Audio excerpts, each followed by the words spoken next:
So, topic. listen, today I wanted to talk about scouting and recruiting at the youth levels, but I think before we get into that, we got to give the people what they want, Gary. I mean, I've seen a lot of comments on people asking you to give your thoughts on this new USL league that's coming out and supposedly it's going to compete with MLS. So, I don't know, maybe that takes up the whole episode today. And there's a lot of things to bring up in that aspect, but if not, we can get to the other stuff. But just, what are your initial thoughts when you saw the news? I know we talked about this the last time we met up, where it seems like USL is kind of all talk, and they've always said like, "Oh, we're gonna implement promotion relegation," and they've been saying this for years, but it's never happened. It's never come to fruition. So, do you think it's actually going to happen? And if it does, how is this going to change the landscape of soccer in the U.S.? Yeah, Benny, let's keep this one a little bit superficial because, yeah, I'd like to get into the recruiting and scouting thing that you had planned. But here's some preliminary thoughts, and maybe we can dedicate a whole episode to it next time. So, first and foremost, promotion relegation is not implemented by leagues. Okay, promotion relegate. Well, even before that, let's back up even before that. Promotion relegation is not some sort of league format, okay, some competition format. Promotion relegation is a synonym for an open market, okay, an open ecosystem, a laissez-faire economy. That is what promotion relegation is actually all about. So when one says, oh, you know what? Company X is going to implement promotion and relegation, or company X is going to implement quote unquote open ecosystem, it is completely nonsensical and falls on its face from the get go, Benny. Governments implement open ecosystems, or governments regulate open ecosystems, or governments are the ones who can break monopolies and create a fair and open marketplace for a bunch of companies to compete with one another for products and services and for supremacy. So when we say League X is or is not going to implement promotion relegation, it's hilarious. It makes zero sense. So folks need to understand that above everything else. Now let's go into phase two, right? Which is, okay, we'll put that aside. Can a league or should a league implement fake promotion relegation, which is what everybody talks about when surrounding the topic of MLS doing it or now USL doing it. So USL has been floating the idea of promotion relegation for many, many, many years, ever since the movement in favor of promotion relegation really picked up steam. And I think a lot of credit for it picking up steam goes to many of the original hardcore advocates for it and loud voices for it. And I'm not going to be shy about it. You know, it started before me and before I even understood its implications and why things suck here in the United States. It started before me with just maybe one or two or three people, most notably a gentleman by the name of Ted Westervelt. Some people might know him by his Twitter handle, Soccer Reform. And he kind of pro-rel pilled me, you know, for me to at least go down that rabbit hole and start looking at it a little bit more closely. And say maybe around 10 years ago, I started really beating the drums. And if you recall, 10 years ago, Ben, is when 343, you know, was a super darling of the soccer world here in the US. And our megaphone was extremely loud because we were so ahead of the curve with respect to the use of social media also, and blogging also, way ahead of MLS, way ahead of anybody. And so I think we pro-rel pilled a lot of people who then, you know, I passed the baton on to, and I kind of took more of a back seat because I have so many things on my plate. So long story short, I think most folks, advocates in the ecosystem, still don't understand that leagues don't do pro-rel, and now USL has been dropping this hint for 10 years. We're going to do it, we're going to do it, we're going to do it, or 5 years, we're going to do it, and everybody gets excited and nothing ever comes of it. The last most notable moment was maybe 3 years ago or so, where there were reports coming out that the USL owners had a meeting or 2 or 3 meetings on changing the calendar to make the calendar be like Europe, or the world rather, and then also implementing promotion relegation. Nothing ever happened. And now the news drops now that, oh, USL is going to apply for Division 1 status and is thinking about promotion relegation. I don't believe anything. until I see it. If they were truly sincere, I think what they would do is actually lay out the plan. Okay, we're all on board. We're going to actually do this, and here is the timeline. And here are the requirements that, or the benchmarks that need to be met for us to fully launch it, and kind of put it in black and white in the rules, basically, of the league itself. Until that comes out, I think it's a bunch of lip service. And even if it does come out, I think it would be great, honestly, for the ecosystem, even though it's not the real thing. And MLS is probably going to have to react to that and do something. Ultimately, where all this goes to is if MLS wants to preserve an iron fist monopoly, even more so than it has now, they're going to have to pursue maybe purchasing USL, just buying the whole thing outright and then unifying everything, and it'll be all theirs. This is why it's up to the regulator, US Soccer, to actually implement a plan towards a true open ecosystem, thereby breaking the monopoly or monopolies. And look, I'm not saying destroy MLS. No, MLS can continue operating as it sees fit, fine, but on a parallel track, and they don't even need the division. Why do you need the Division 1 sanction if there's no promotion relegation? The Division 1 sanction means, what does that actually mean? So go ahead and be like the NFL. Go ahead and be like the NBA. Go ahead and be like Major League Baseball. Those leagues don't need the Division 1 designation now, do they? They just operate in their own little circus world. Great. MLS, go ahead and do that. We, US Soccer, are going to implement an open ecosystem for the soccer world, and USL can spearhead it, but they don't get to manage it. US Soccer gets to manage it. Yeah, I think I'm just So to be clear, my last little comment. To be Yeah, yeah. clear, we can dive a little bit deeper in this next time. I didn't even waste my time reading the reports that were put out there in the media. First off, the media is all full of shit. And secondly, I'm not wasting my time because I've seen this song and dance in this movie so many times before. I'm wasting 30 minutes of my life reading any report. Yeah. For me, Gary, I'm trying to understand what you mean when you say, like, it's not the real thing. Is that because, like, for example, let's say you wanted to start your own team, there would still be gatekeepers that exist that wouldn't allow you to go and actually compete into USL. It would be the top USL teams saying like, oh, these are the divisions.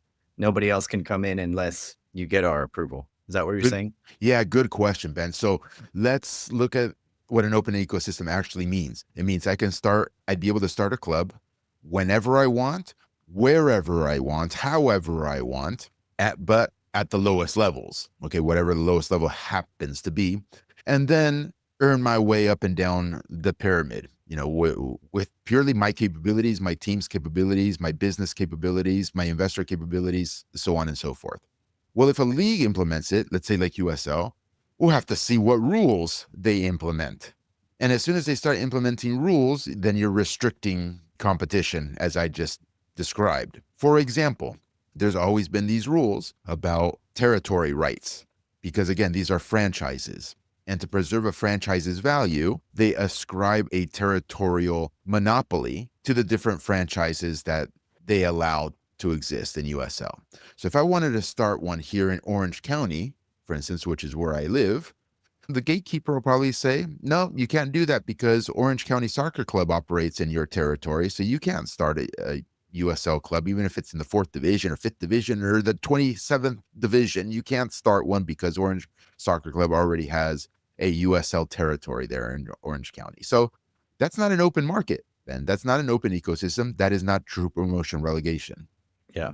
And so it would have to come from, like you said, the government is what, implements this promotion relegation. So in this case, the government is US Soccer. US Soccer would have to say, hey, now the system is open, write it in the rules, sanction it. And that's how it would be a true promotion relegation system. Correct. So you have to sit down at the table with, say, USL, US Soccer would, and be like, this is great, guys. We're going to support you. We're going to do our part. Here's an outline of what this sort of structure or ecosystem looks like. We'll take your input. We'll go back and forth and kind of solidify the regulatory environment, because USSF is the market regulator. That actually is their charter, and everybody understands this. And this is why MLS captured US Soccer and now controls US Soccer. so that US soccer doesn't do these sorts of things. Right. So that's really the complication here. And so many of the pro rel quote unquote advocates, the leading pro rel advocates out there on the internet, still have not come to the realization that that is the reality of our system. They keep thinking like, oh, we just need good leadership at US soccer, better leadership, or US soccer, look, we got to do better. Let's do this, like, as if it were some sort of independent entity, which it should be. And its charter says it is the independent entity. It's not. It's completely captured by Major League Soccer. So they're fighting a stupid battle of words, and they can't even graduate to the next level to realize what reality is. And once you realize what reality is, then you can actually have and deploy a proper way of or some, do proper advocacy, let us say. Yeah, that was the last thing I was going to ask you, Gary, because you always say like MLS owns US soccer basically. So for USL, it's almost like no chance that MLS is going to allow the system to become open, right? Because then, like you said, they'll have to start thinking, what's the next move? Are we going to purchase this? So you don't Yeah, it's foresee this happening, Gary? Truly, like a real, true promotion like the relegation real system. thing. I don't see it because the public still is blissfully unaware of how things work, Yeah, and how things work here is the powers that be operate based on public perception and react based on public pressure and public force.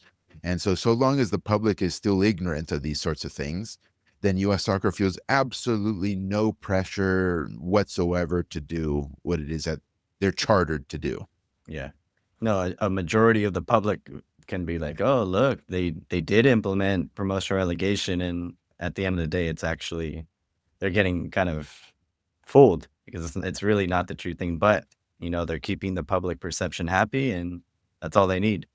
100%. And the one last thing before we should move on to the recruiting and scouting topic that you had prepared, and many of the parents here want to hear about, I'm sure, and coaches as well, is it interesting timing of this announcement as well, because it came on the back of a court ruling a week or two ago of the NASL antitrust lawsuit against US Soccer slash MLS.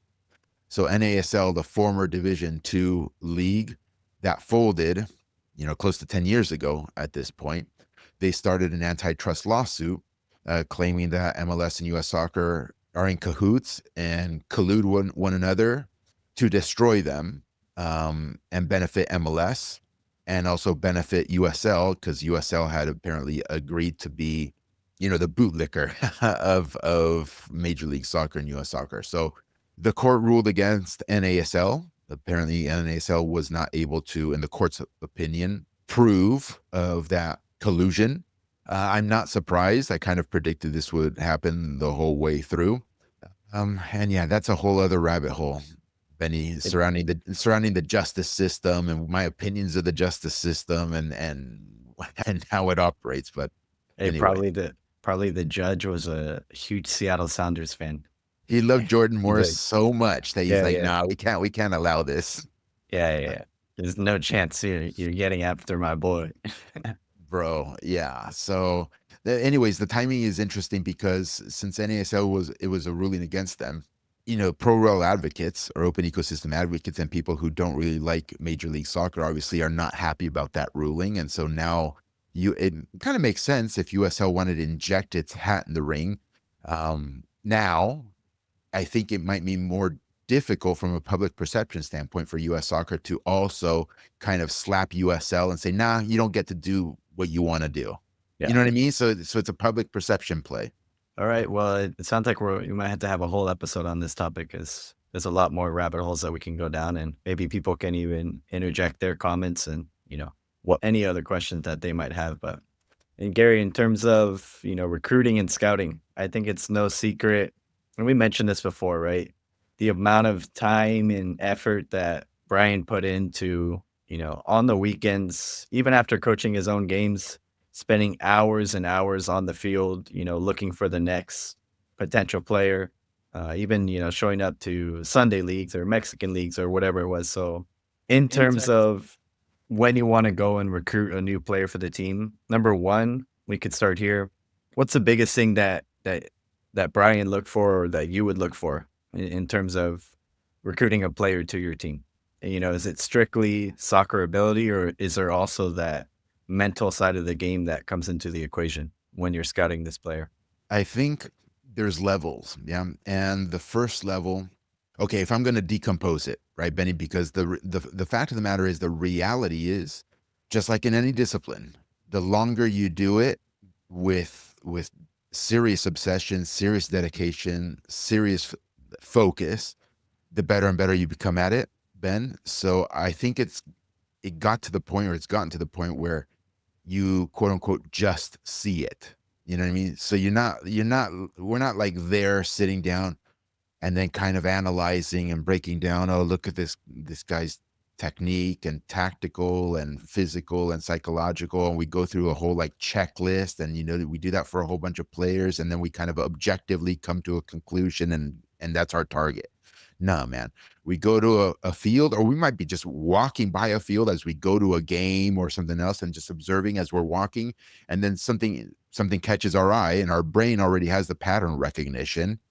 Even if it's just one touch, Ben, or two touches, or one dribble, just one action, it could already turn our head and be like, okay, interesting. And then we might stop for a moment and not continue to our intended destination, and sit there and look and stare at this particular kid for a little while longer.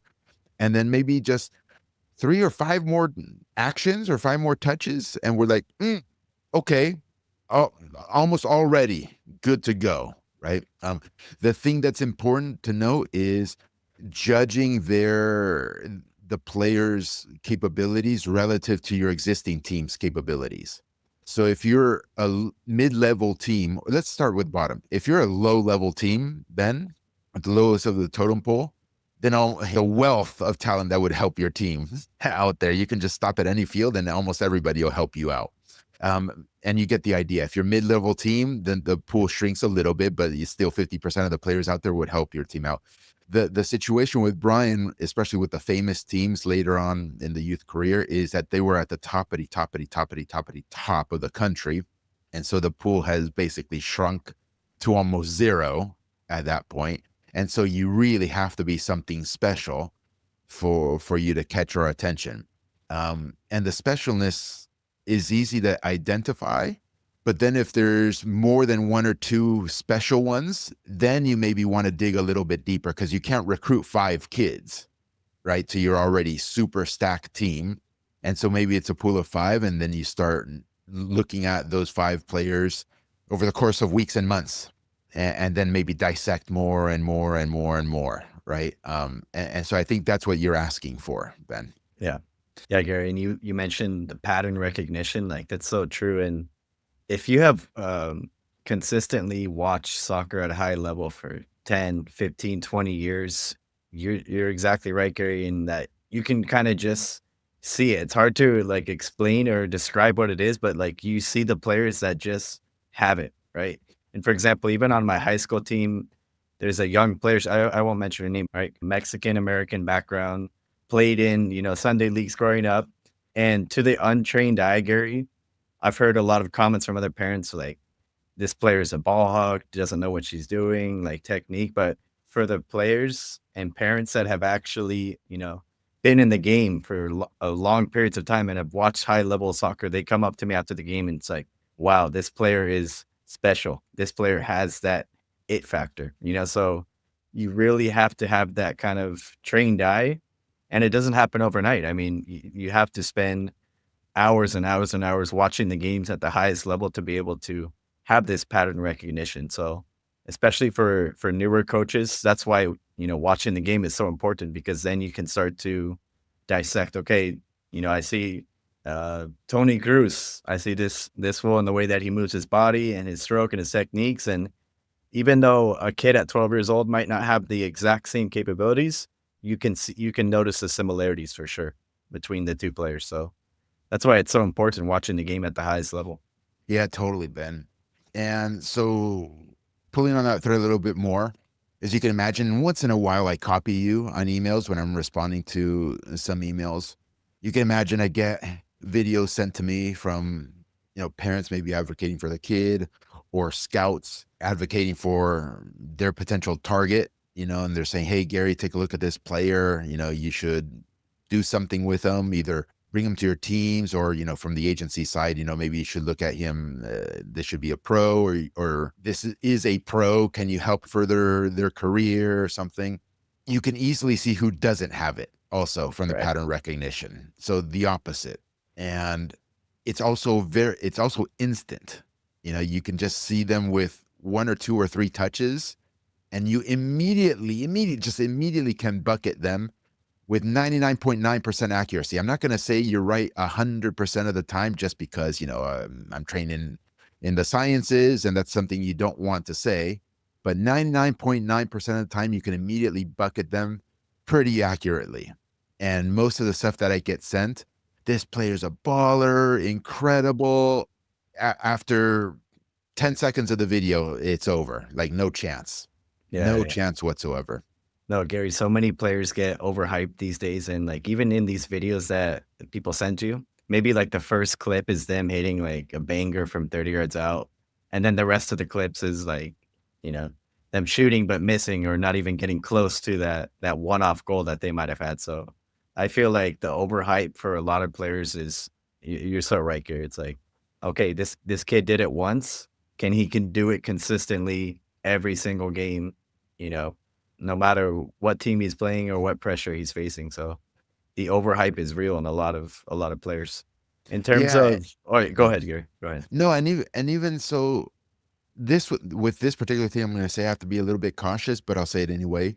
Sometimes it's even in the biomechanics. So how a player actually moves. So if you see a player receiving a ball or dribbling or doing any sort of action on the field with the ball, and you see how they run or how they orient their body or how they receive, the biomechanics, forget what the ball is doing, forget their effectiveness. Okay.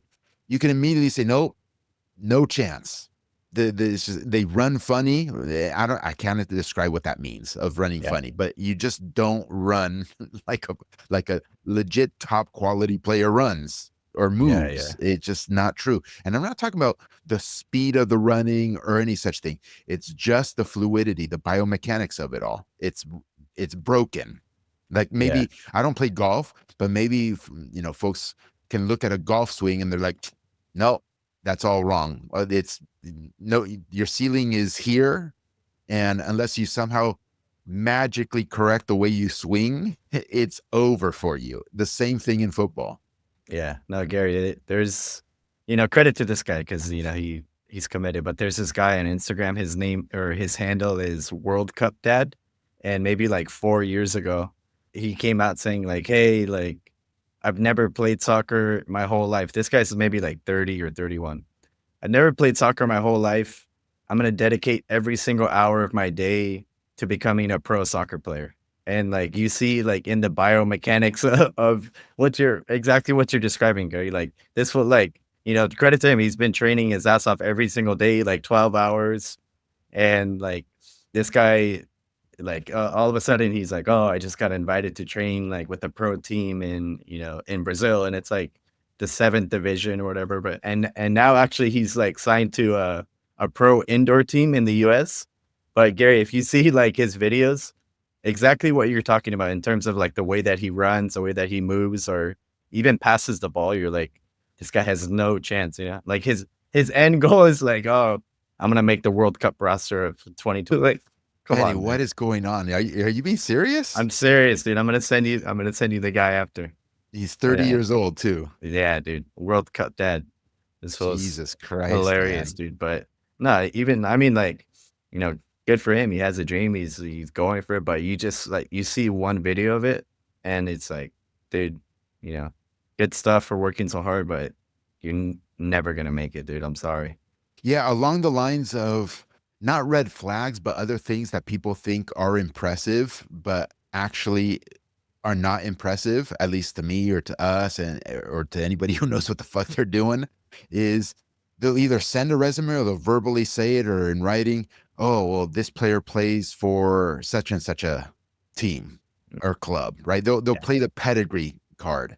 They play for this team or this club. They made this US soccer ID camp, or they've been to this US youth national team camp or is actually on this US youth national team itself and actually plays. Like that has like zero impact on like zero, Benny. It's like, Yeah. so I don't care. Um, I understand that there's a filter and there's a funnel. And if you've kind of gotten to that point, at least there's something, right? At least there's something. But if we're talking about the very top of the food chain, which is what you opened up, you were asking about Brian recruiting for his teams or whatever, top of the food chain sort of thing. Those things are not all that impressive. And maybe it's a first filter, but and maybe it's enough for me to like take a look, but then all the other stuff starts happening, right? Either the biomechanics, or you see the first touch, or you see, the lack of tactical awareness, the poor decision making on the ball, et cetera, et cetera, et cetera, et cetera, et cetera. Yeah. And then it's like, it's tough. Or the other classic one, because it's very impressive, usually for the majority, is the number of goals that this player has. Oh, this player scored, 15,000 goals in MLS Next, U15. Take a look. There's some video too. The goal number means nothing to me. It just means nothing. You know how many players I have seen that have scored millions of goals at the youth level, and they're just shocking players, and good for them. Not everybody can do that, but the context matters, Benny. Okay, who were they playing? How good is their team? How good of a service do they have? What type of goals are they scoring? Are they tap ins? Are they luck things? What is their actual goal to miss ratio? Yeah, maybe they have to take 10 attempts on goal to score one. Shocking ratio, but they get 30 attempts per game. I'm exaggerating here, but you get the idea. So all of that stuff actually matters. And I think only watching a player live, not on video, is what's crucial. So if I go watch this kid who scores 50,000 goals live for an entire youth game, and I see all the other stuff, the first touch, you're a striker, right? The first touch, you have terrible hold up play, you don't make good runs off the ball, you make poor decisions instead of passing it, you try to drive through two or three guys, your shot is of poor quality, poor technique, oh, but he scored 2 goals that game. I'm not interested. Moving on. Yeah. We have somebody way better already, or other people on our list that are way better. Yeah. Gary, when you're at the top of the food chain, the sales pitch to the parent is a lot easier, right? I mean, I'm sure for Brian, in most Totally. cases, it was like, hey, I like this kid. I really want him on my team. And for the parents, it's like, wow, this is the top team coming after my son. But for the coaches that aren't at the top of the food chain and have, mid-table teams, or you're at the bottom of the table, what is your sales pitch to those parents? Is it like you're looking at I don't know, because obviously you're not going to recruit the best kid from a team that's at the top of the food table, but maybe are you going after like the bench players, the ones that aren't playing, and saying, hey, your son or daughter is going to have more of an opportunity to play here? Or what would that sales pitch be if you're not at the top levels? Yeah, so I'll give you our experience as well, because we weren't always at the top, especially with Yeah. what I've always claimed is Brian's best work, which folks don't know about, is that Orange Soccer Club Rage team from a tiny little club that I think is even defunct at this point, where he took a team from bronze level to the premier top national championship over the course of 4 or 5 years.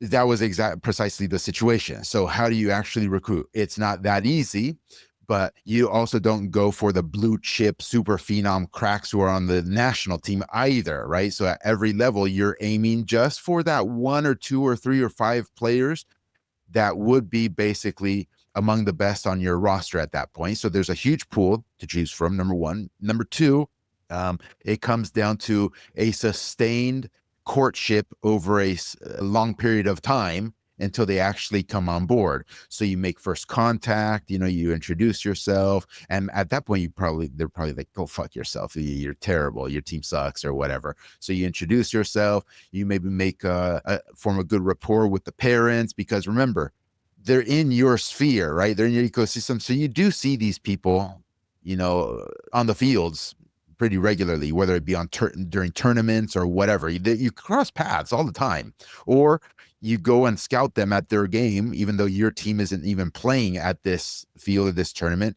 and you make them feel good. Oh, wow, Ryan. Oh, Gary's coming to look at my kid again. Like their team isn't great, but I'm still flattered. They're still flattered about it. And, the Spanish really helped us, in my opinion, or Brian in particular, because most of the recruits were of that Latino demographic because of the style of play, because of the cultural component, and you're able to form a bond even better, form a rapport even better with them. So imagine this happening over the course of many, many months, and sometimes even over a year or 2 years at that point. And then your team or Brian's team is improving, is winning games, is doing something worthy of remark, right? Because imagine if you're punching way above your weight. That catches attention, like this team shouldn't be winning these particular games because you should be getting killed and you're winning. So winning soccer games really matters, because then at least that gives you some sort of buying power. Look, come over here. We're on an upward trajectory. We're winning all these games. You guys are kind of like 500, not really doing all that well. So all of these things lead to eventually potentially closing the sale, Benny, at some point. And then another angle is, even though we didn't really do this all that often, is if a player is on the bench and doesn't play all that much in this other team, then you can maybe entice them to come over and say, hey, listen, I'm not promising, but you're probably going to get 90 minutes over here all Yeah, the yeah, time. But I think the prior thing that I mentioned is the most important, just a courtship over the course of time. yeah. Yeah, Gary, even if you're not winning games, I think the sales pitch has to be like, oh, your son comes on our team, we instantly become a 750 team, or we're going to start winning games, tournaments. Your son or daughter is going to be the star player of this team. And I think the thing that is extremely important, Gary, is like if you are able to, because I know with Brian, a lot of the times it was like, hey, like no pressure at all, just come to one of the trainings, just come hang out with the team. And I remember, Gary, every single time we had a new player at practice, it was like, hey, this is, Felipe. Every single one of you better make him feel welcome, make him feel like he's already part of the team. Ask him about his day, ask him about what he likes. So making the kid feel valued and important. And then guess what happens at the end of practice, Gary? The kid goes up to his dad. Oh my God, I love this team. Everybody's so nice to me. Like immediately switch me teams, dad. Like I'm playing here. Versus a lot of teams maybe that struggle signing players. It's like the kid shows up, nobody talks to him, they're a dick to him at practice. It's like, why would the kid want to come and play for this team? Benny, thank you for saying that, because that's over 50% of the battle is actually what you just described. And I had a brain fart. Yes, you invite the player out and the family out to training, not even a guest play on a team for a tournament, or just come to training. What does it hurt? Just come kick the ball around a little bit. And in addition to what you mentioned about making them feel warm and welcomed, and the players on the team make them feel warm and welcome, they get to witness top-notch training, right? Which is what Brian supplied. And so when they witness, holy crap, like this is, number one, a very intense environment, but not intense in the sense of bad intense in the sense of getting better as a soccer player, right? And then you see the activities, and then you see how Brian runs the activities, and you see how everybody's on the same page and working hard and trying to execute things at a very high level. That is almost 100% not going to be the case where they are currently playing at. Where they are currently playing at is probably a shocking shit show by comparison. A complete mediocre, sluggish, fooling around, not disciplined, not intense, and not even good. And you can tell that this coach, i.e., Brian, knows football, versus where you're currently playing at, the coach or the staff doesn't really know football either. So that's the other piece of the puzzle, aside from making them feel warm and fuzzy inside. It's like, holy shit, if I were to fucking train here every week and play with this team, I am actually going to get way better as a footballer. Right. You hear this a lot, Gary, and especially in American soccer. And I'm curious if there's any validity in it. It's like, oh, just go and recruit the most athletic kid you can find, and then you can teach them all the soccer stuff. I think at the younger ages, 7, 8, and 9, maybe you can get away with that, but once you start getting into the teens, 14, 15, 16, you can't just go and take a player from the most athletic kid from the football team and implement him into your possession-based team. Like, it's just not gonna happen, right, Gary? So, can you get away with that at the younger ages? Like, oh, maybe you go and recruit the fastest kid on the track team, and even if he's never kicked the ball, but he's still only 7 years old, so can he play? Can you teach him to play? Yeah, I think so. I think it's a good potential strategy. Let's say go get the most athletic kid, bring him aboard, kick the ball up to him, and he'll probably doesn't know how to kick a soccer ball in the beginning, but you know, just give him a few months of just shooting on goal during practices, and then he'll be able to punch things into the goal. Sure, no problem. And then systematically try to get that kid up to speed on the technical side of the equation. That's a good starter to the funnel, Ben, for sure. And Yeah, much easier than going to recruit somebody who already knows how to play.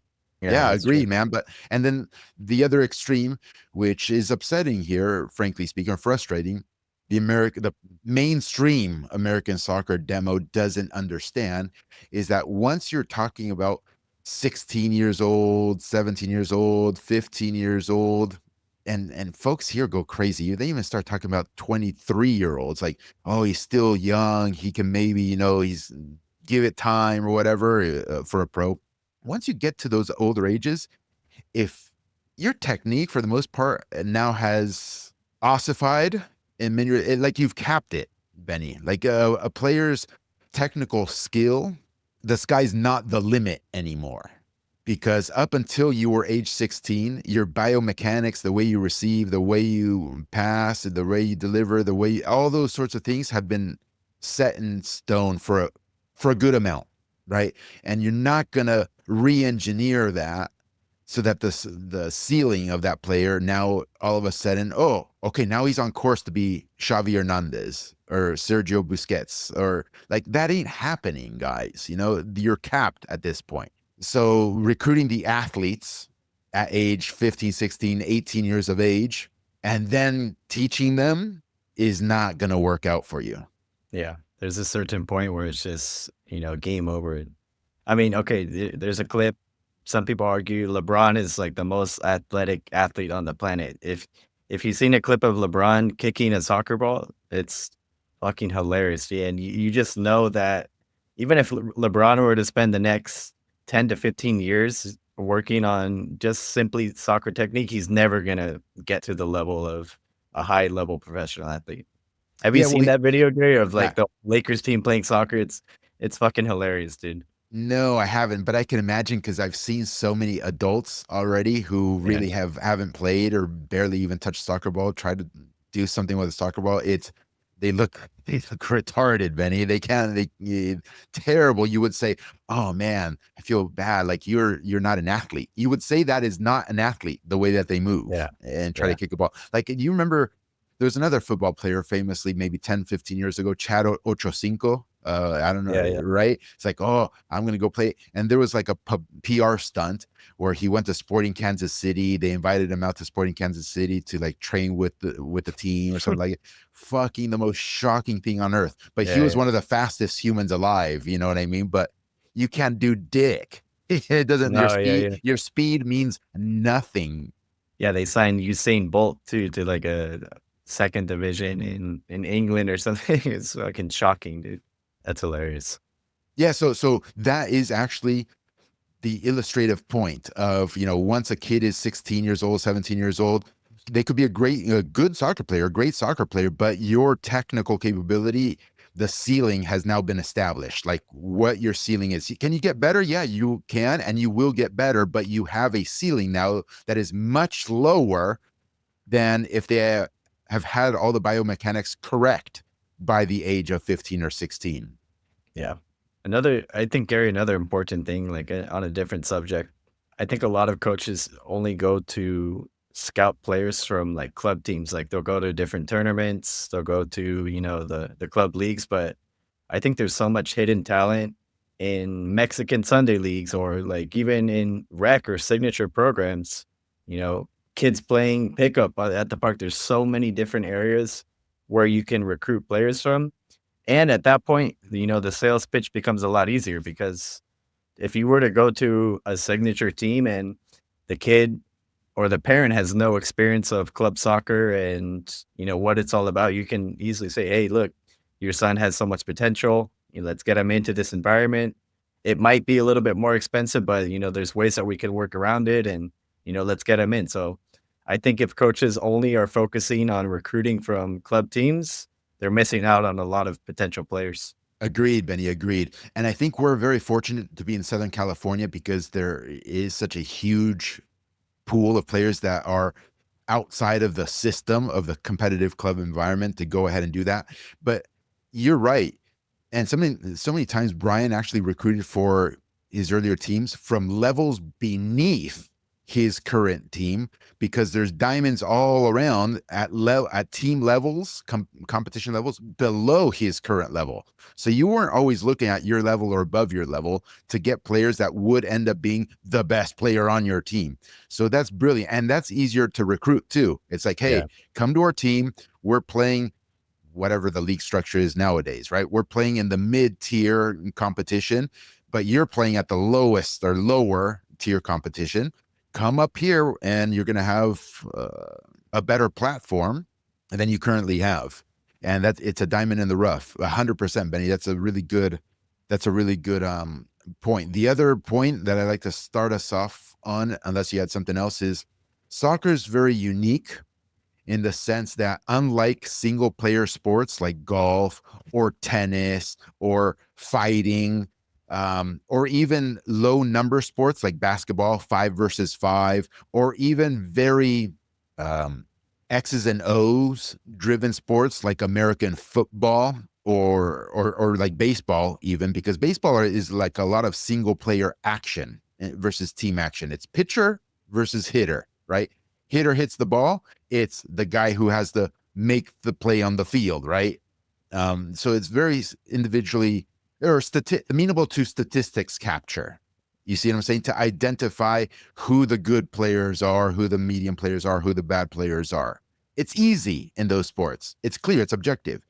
In soccer, since it's highly fluid and 11v11, and it's not single player really, it's not as statistics can't capture who are the best players necessarily. It's a very rare exception where the statistics actually correctly map out who is the best player, who is the second best player, who is the third best player, who is the 11th best player on a team, or let alone the whole ecosystem. It's impossible. So that gives us a lot of opportunity to go and find what you just said. Go to the lower leagues, go to the lower competitions, or even the higher ones, and identify with your eye, with your pattern matching, which is not numbers. That's a good player right there. That could help us out. Let's go get that guy. And I'll end with this. This lets a lot of shenanigans and corruption seep into the system and nepotism, right? Where you can kind of elevate players who are the sons of so and so, or just trash or shit, or doing a favor, quid pro quo for somebody to elevate them to being a pro or whatever, because nobody's the wiser. It's hard to identify the bad players. If you elevate a shit player to a good team and that player has no business being on this team, it's hard to single them out and say you don't belong there. You can hide within the group that is 11 versus 11. Yeah. Oh yeah, Gary. I mean, the right back or the left back or the holding mid, they're never going to show up on the stat sheet. So if you're purely just recruiting off, oh, this kid has 15 goals, I'm going to go after him, or oh, this kid has 7 assists. Maybe like a lot of players on the field, even if they have 0 stats for the season, they could have still been the best player on the team. Creating plays, distributing, pulling the strings, fantastic like defensive effort. So you can't just rely on the stat sheet. And you're right. That's where Gary. There's a lot of opportunities for nepotism to come into play because if we always mention like Gio Reyna and Claudio Reyna. It's not that Gio's not a great player, but if his dad wasn't Claudio Reyna, I mean, would he be elevated to where he is today? Probably not. Yeah, but it happens at every single level, and our audience knows this.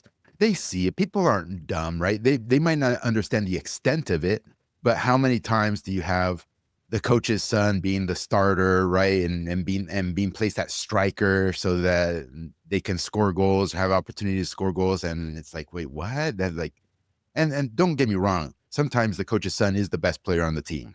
Okay. But come on, sometimes it's not the case at all, and they're being placed in a position to succeed much more so than other more deserving kids.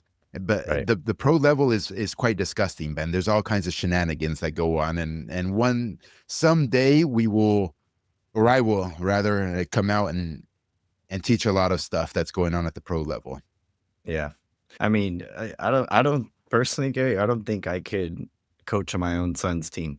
Like I feel like it would be hard for me to draw the line of, coach and father at the same time. And then even like if I'm putting that my son in, I'm gonna be thinking like, oh, like is is he getting on the field because he's my son or because he actually deserves to be on the field? So I think that like that situation is hard, I mean, a lot, especially in, like, the signature or rec levels, Gary, you see that a lot because, sometimes the team just doesn't even have a coach, and so a parent has to step up, and it's like, "Alright, they can be the coach," but I think, like, in the club competitive environment, if you see that situation, it's just not in the best interest for anybody.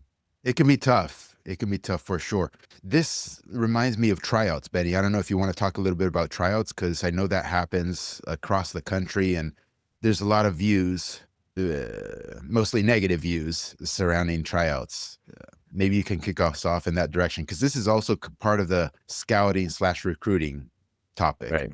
Well, Gary, the thing it's really weird because, like the governing body of youth soccer, and I don't know how it is in other states, but I know in California, like they're really weird about how you can advertise tryouts. And for example, you can only like post on social media that your team is having tryouts like during certain months of the year. So it kind of is like a gatekeeping system where clubs are saying like, "Oh, you can only host tryouts during this period of time." So that way, teams aren't constantly trying to steal your players, which is like, it's pretty soft mentality if you ask me. Like any player should be able to try out at any time at any club. There shouldn't be a window of tryout opportunity for you to move on to the next team.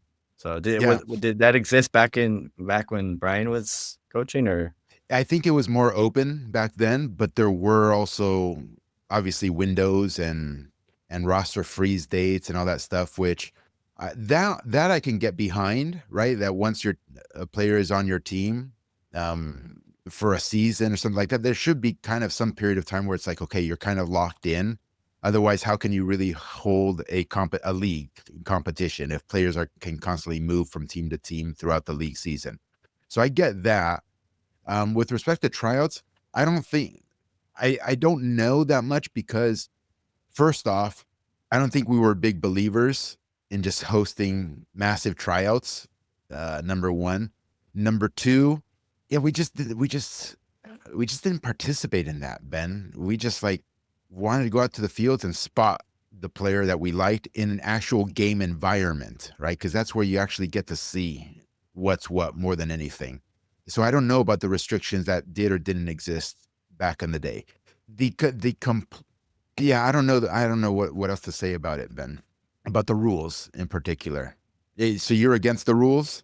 I mean, I get why they do it because then you would have a lot of teams just hosting tryouts every single week or every month, and there would be constant player movement. But I think you're right. I think there does have to be like that roster freeze of okay, make it like a 6 month cycle or an 8 month cycle. The kid is on your team for 8 months. Nobody can, approach him, and then after that period, okay, yeah, free for all. But I don't know.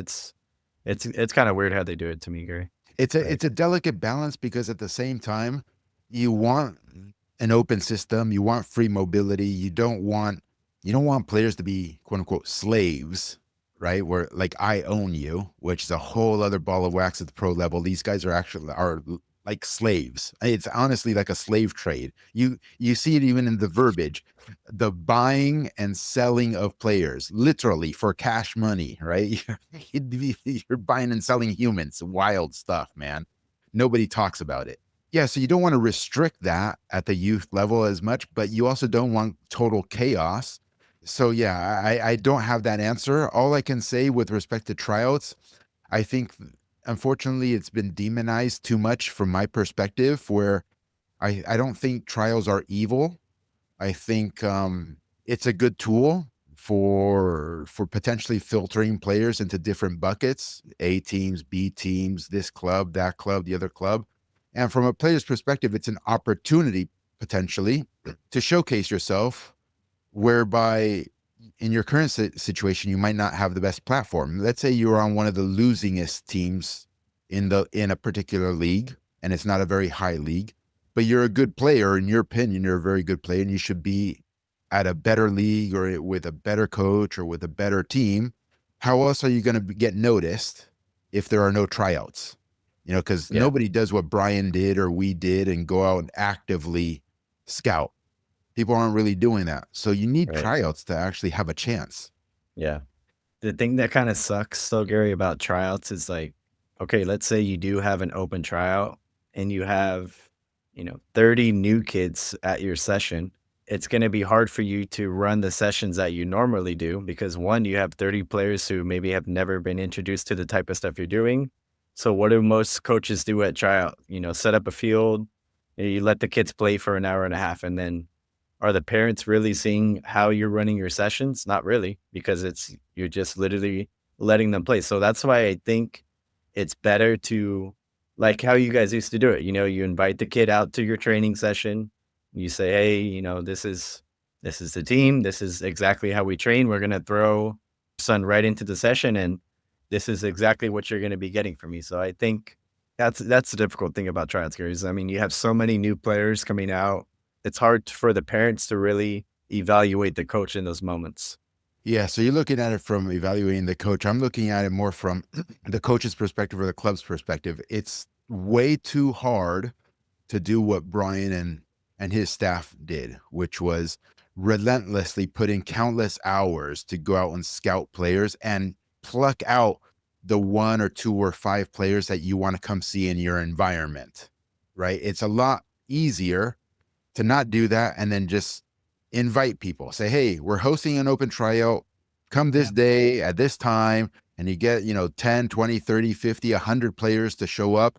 And then you just have them play. And then you rely on your pattern matching capabilities as a technical staff to say, okay, these are the five best players that we see at the moment in our tryout of the 50, right? And then maybe you say, okay, thank you very much, everybody, blah, blah, blah.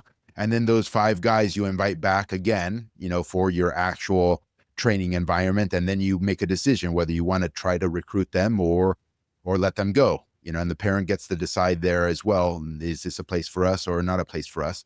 So there's that vantage point. So I totally get it. And I'm totally on board. Like, imagine if you don't have time as a coach to do what the outlier crazy shit that Brian would do, you have no choice. This is your only path to potentially improving your roster, getting kids on the team. And from a club's perspective, remember, a youth club here in the States is pure business. It's not about community. It's not about developing players or developing players for your first team, because there is no first team, because there's no promotion relegation at the pro level. There's none of that. It's purely transactional. We need more players to operate our business. Maybe we lost 10 players. We need to acquire 10 players. Or if we want to grow our club, we want to grow the number of teams that we have, we need to host open tryout. Come on, everybody. Come on and try out. And we're going to pick out, or we're going to form a new team, or we're going to form 5 new teams. And that's the only way that they can do it, Benny. They can't go out into the marketplace and selectively pick guys and try to recruit them. Right. Yeah, I mean, for most clubs, it's like you have 30 kids at a tryout. Every single kid is making it to your club. Maybe he'll be on the top team, or Yeah. maybe he's going to be on the lowest team. But guess what? You showed up. You have a pulse. Congratulations, you're on the team. Yeah, and then I understand why there's such a negative connotation to tryouts, because the loudest the loudest parents or loudest people are the ones who feel that they've been done wrong, right? So they go to a tryout, and then if their kid gets selected for the B team or the C team and not the A team of the club, they're like, what the fuck? Like, my kid's good. Why is he on the C team or why is he on the B team? And they say coaches don't know what the fuck they're doing. The technical staff doesn't. This club is disorganized. They have no idea that my Johnny was the best player at the tryouts. He scored 5 goals. Like, why is he on the B team? So you only hear those stories. You don't hear the stories of the parents who went and the kid tried out and they made the A team, and all of a sudden they play all the games on the A team. Those quote unquote success stories, they're not yelling out on the internet. It's the other ones who are yelling on the internet. So you have this sort of vicious cycle that exists that demonizes tryouts. Right.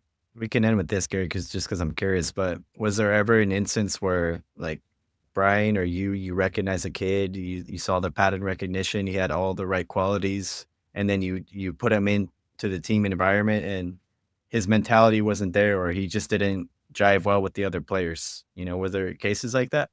It's almost always that component. So to repeat, players are comprised of 4 major compartments, right? The technical, the tactical, the physical, and the psychological. The physical is the easiest thing to identify, like how athletic is the player, what are their athletic capabilities. It's the easiest thing, and it's no coincidence that that is what the American mainstream demographic usually talks about and focuses on, because it's the most superficial and easy to identify. You don't have to develop 10 years or 20 years of pattern recognition to do that. You can get somebody off the street and they'll know that Chad Ochocinco is a great athlete. Okay. That's easy. The technical is a little bit more difficult, more challenging, but still a typical human can kind of see, oh, wow, this kid can actually control a ball better than that kid in many contexts. So that's not that difficult, roughly, right? Because it gets really nuanced. Okay. The next most difficult thing is the tactical, because then you have to be observing the player's decision making capabilities, and you have to have a really good understanding of the game and game models and philosophy to then judge what are good decisions and what are bad decisions, and deploy that across all the different positions on the field, and know every single position on the field, what are good decisions and what are bad decisions. So from a tactical perspective, it gets really difficult now for the common soccer person to say that is a really intelligent player there. That starts getting reserved for already high level practitioners, frankly. And then the most difficult thing to identify, Ben, is what you mentioned. Most difficult thing is the psychological or the mentality side of the equation, because especially at the high end, if you're trying to recruit the quote unquote the best players, well, the best players are usually excelling in the technical, the tactical, and the physical, because they're dominating their team, they're dominating their age group, they're dominating the region, across all parameters. They have the pedigree already because somebody has identified those things, and they're on the best teams, or they made youth national teams, et cetera, et cetera, et cetera, et cetera, right? But you don't know the mentality equation until they're in your environment, and until they are faced, most importantly, with challenges and obstacles. You don't know how they're going to react. You don't know how they're going to react. So to your question, have we recruited players that didn't pan out? Absolutely. Absolutely. And it is predominantly on the mentality side of the equation.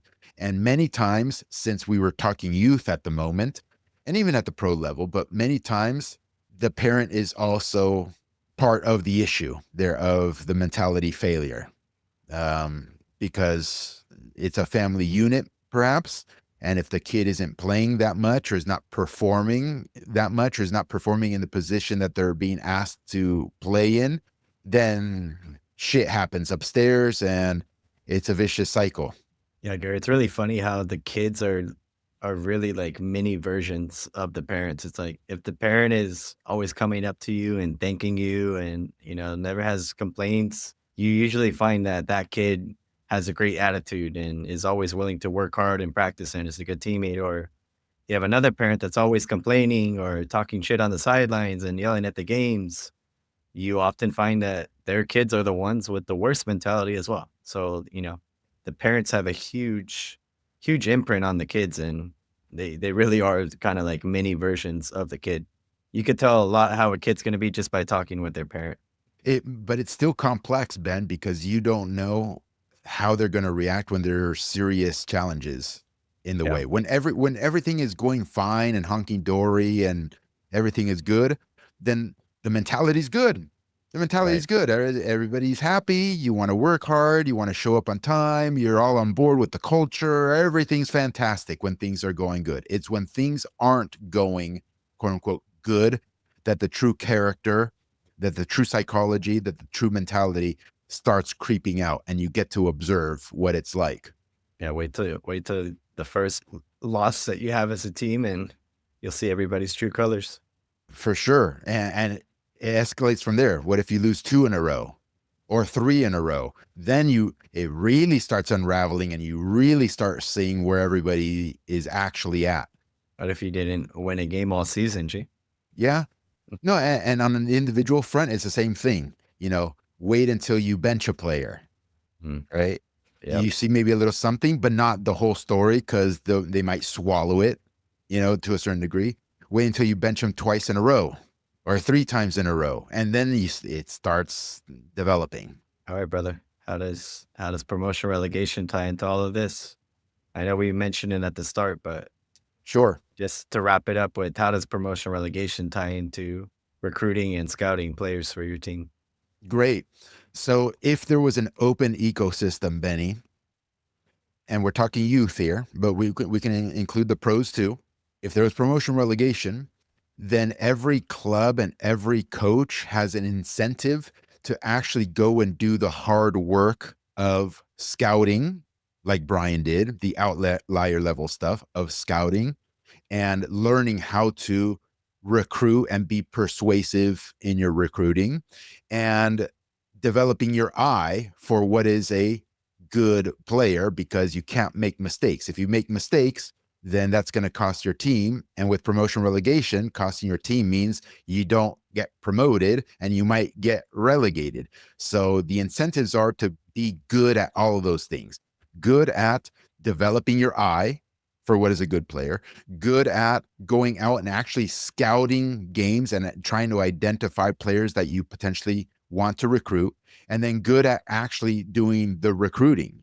So the level of all of this goes up, and the filtration of players into their appropriate competitive buckets gets better and better and better.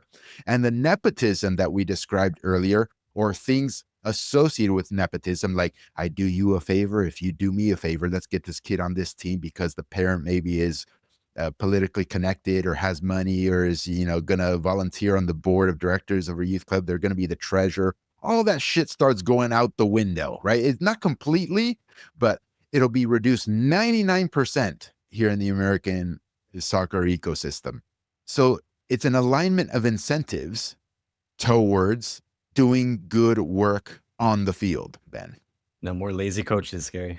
It gets harder because a club doesn't want to hire lazy coaches who aren't going to go scout and recruit. A club is going to say, this is a great recruiter. That guy is a great scout. And by the way, with promotion relegation, it may not be on the coach anymore, because the club itself is incentivized to deploy resources to create its own little scouting department.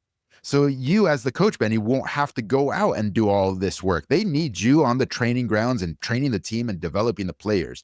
So a youth club will have their own little scouting department. They'll just hire scouts. Hey guys, it's the weekend. You, Joe, are assigned to these 3 games. You, Mark, are assigned to those 3 games. And Jennifer, you go and check out these 3 games and report back to us if you see any players of quality and what positions, et cetera, what positions they play, so on and so forth.